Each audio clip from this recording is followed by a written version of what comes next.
My name's Anthony Noriega, and I've been going to the Grove for about 2.5 years now. So I was raised in church, and I loved it. I want to say it was like 2022. I was just in a dark place. I had just gotten out of a really, really bad breakup. The past like 6 years was just like gone. That foundation was like crumbled, shattered. Even during that time, I was like going to church because I knew I needed it, but I was just a hollow shell. I was drinking a lot. The pain was so real, couldn't even bear it in a sense. And so that whole year was like me being a low point every day. I would wanting to do anything I could to just get out of that pain. My buddy Jacob, he texted me one day and was like, hey man, I've been going to this church called The Grove. You should really check it out. I think you'd like it. I came one Sunday, it was great. The worship was amazing, listened to the message, and then I left. And that was kind of like routine, go to my seat, go. And I was still reserved, and I was like kind of holding on to this like, I'm broken. But then the time came to sign up for growth groups. I remember thinking like in my heart, I need this. Like this is exactly what I need. But like my flesh was like, no.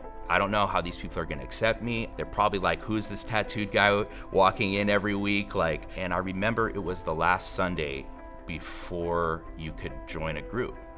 John gets on stage and he does his spiel about promoting growth groups. And then I'm sitting in church like, come on, man, like I'm not joining a growth group, just get to the sermon. And then he got real serious and he like looked out into the crowd and it's dead quiet. Everyone's looking at him. I'm looking at him, and then he goes, there's someone in here right now who's on the fence of joining a growth group, and I'm gonna pray for you.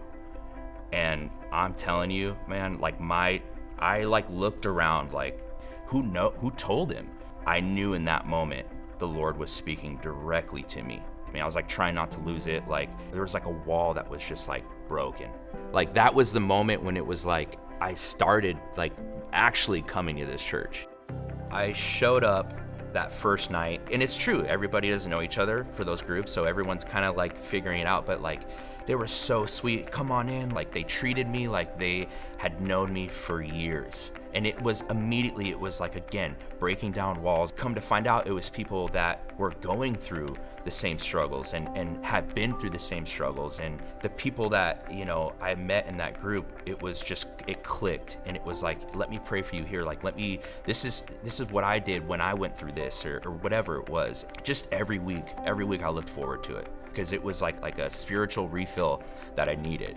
Life was completely hard still, but I felt more of like being at home. At this point, I showed up on Sunday and it was like, hey man, what's up? Like people knew who I was. You know, now I know why they are constantly talking about growth groups, because when I first came, I was like, what is like growth groups, like every Sunday. And so when it finally happened in me, it was like this, I know why, like 100%. And now I'm like, yeah, join a growth group. And now I have the privilege of being on the worship team. It's just been so just healing and just amazing for me. And I feel a part of a church again, and it feels like I can breathe again. When I walk in on Sunday, you know, seeing people and that I know their story and that I pray for them and they pray for me, that's huge. I fought it. I was like, no, I'm not doing it. I'm not doing that. But when I did, it changed my entire life here. If you want to get involved at this church specifically, growth groups is how it starts.